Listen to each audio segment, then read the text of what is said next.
Hey credit heroes, there is a disputing secret that can remove short sales and boost your credit scores up to 160 points. And today I'm going to teach you exactly how to do it, so you better stick around.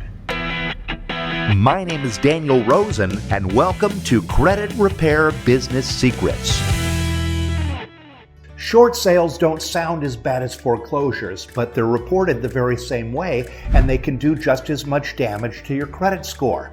For anyone new to credit repair, a short sale is when you can't make your mortgage payments, so you sell your property for less than the amount that you still owe, and that loss is known as the deficiency. Banks will often say that short sales are a better option than foreclosures because they allow homeowners to avoid the stigma of a foreclosure. But in reality, most lenders won't distinguish between the two.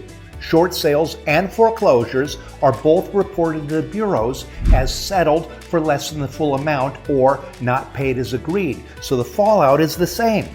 Here's how this relates to us. Short sales rise when the home values fall. They spiked from 2007 to 2009 during the Great Recession, and they could be on the rise again. Short sales usually stay on your credit reports for up to 7 years, but if payments were missed, the clock doesn't start until the date of the first delinquency. According to FICO, the impact of a short sale depends on what your credit was like before the sale closed. Unbelievably, the higher your score was, the further it will fall. If your credit score was good, a short sale could drop at 100 points. But if your credit score was excellent, a short sale could drop at as much as 160 points. I know this sounds crazy, but that's the credit system. Short sales are complicated, frustrating, and difficult to get rid of. But that's why I worked so hard to finding the secret to disputing them. Here's the thing to remember. Before you dispute a short sale, confirm your obligation to the deficiency and determine what, if anything, you still owe. Some lenders may ask you to sign a new promissory note saying that you'll pay off the remaining debt, while others reserve the right to bill later. Some banks will try to collect the money immediately after the sale closes, while others will turn the debt over to a collection agency, and in some cases, a portion of the loan can be forgiven, but those are rare. Confirming your obligation to the deficiency gives you the opportunity to get in good standing with the lender. And if you're in good standing with the lender, you'll have more options when you start disputing. Here's why this is important. The first step to disputing negative items on credit reports is removing any conflicting personal information from your reports. Ultimately, when it comes to short sales, other than pointing out incorrect personal information, basic disputing techniques often don't work.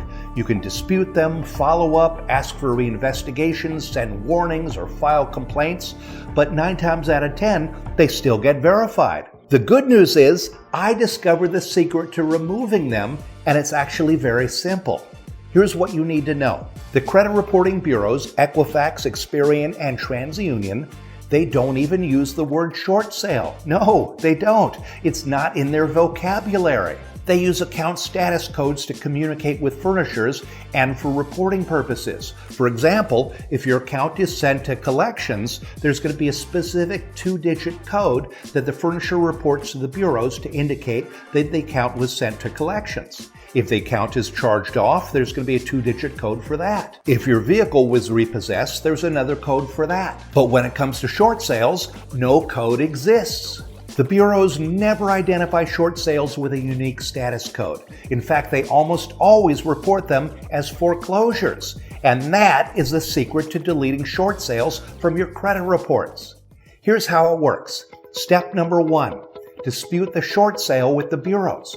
This letter can be really simple. You can just list the short sale, the account or reference number, and the reason for the dispute, like, "This short sale is inaccurate, please remove it." You can use the round 1 letter. If you don't already have the round 1 dispute letter template, you can download it free at creditrepaircloud.com/dispute-letter-templates. And I'll put the link over in the show notes. If the short sale is removed, great, you're done. If not, you'll get a response stating that it was verified, and you should move on to step 2.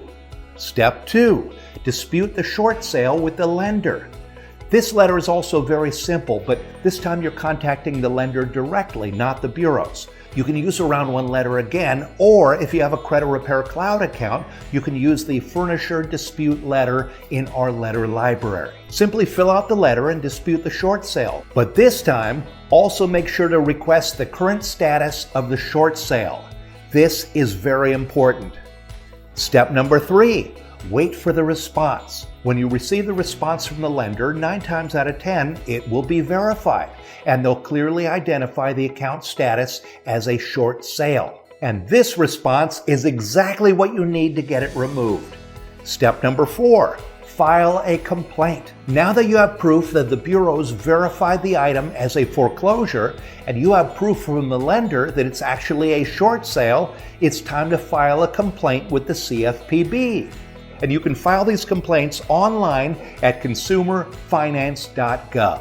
After filing your complaint, save a copy or take a screenshot because you'll need it in the final step. Step number 5, send warning letters to the bureaus. Send a warning letter with a copy of your complaint to each of the 3 credit bureaus. Point out the facts and show your proof. Tell them they're inaccurately reporting a short sale as a foreclosure. Tell them that you have filed a CFPB complaint and you're considering legal action if the account is not removed immediately. Warning letter templates are also available to download free at creditrepaircloud.com/dispute-letter-templates. If you follow these steps, you will almost always get a deletion.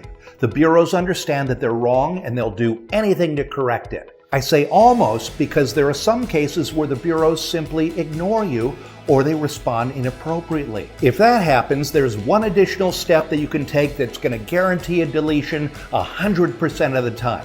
Contact an FCRA attorney. They'll often help you for free in return for getting part of your cash settlement. If you want to learn more about FCRA attorneys, check out my episode, FCRA Attorneys for Credit Repair. And one last note about this 5-step process. In some cases, lenders will use the status code AU to mark short sales. AU is a special comment code designated for random statuses that aren't significant enough to have their own status code.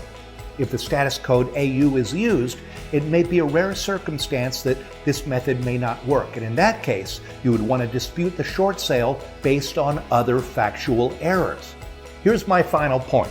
A short sale not only means someone lost their home, but it means that their credit has been damaged so badly that they won't be able to buy a new home for a very long time. So if you're one of the millions of Americans who've gone through a short sale, take action and start the dispute process today. And remember, financial freedom is within reach. You just need to take these 5 steps. And I'll end by saying, if you don't already have a Credit Repair Cloud account, check it out. It's the software that most credit repair businesses in America run on. Just sign up for a 30-day free trial at creditrepaircloud.com/free trial. And if you'd like to change lives and grow your own credit repair business, check out our Credit Hero Challenge. It's a live experience that has helped tons of credit heroes to get certified in disputing and gain confidence as they run their credit repair business on a solid foundation so they can change a whole lot of lives and make a great living in the process. We're starting the next challenge very soon, so you want to join before the doors close, or you're going to have a long wait until the next one. So sign up right now at CreditHeroChallenge.com. And if you're finding value in the things that I share on this podcast, click below to subscribe and follow. Also, give me a 5-star review or share the show and help me to change more lives. And if you'd like to read the show notes, they're posted on my blog. And if you have a question or a comment, drop it down below because I read each and every one of them. If you want to learn more about how FCRA attorneys can work with you, check out my podcast, FCRA Attorneys for Credit Repair. So take care, Credit Hero, and keep changing lives.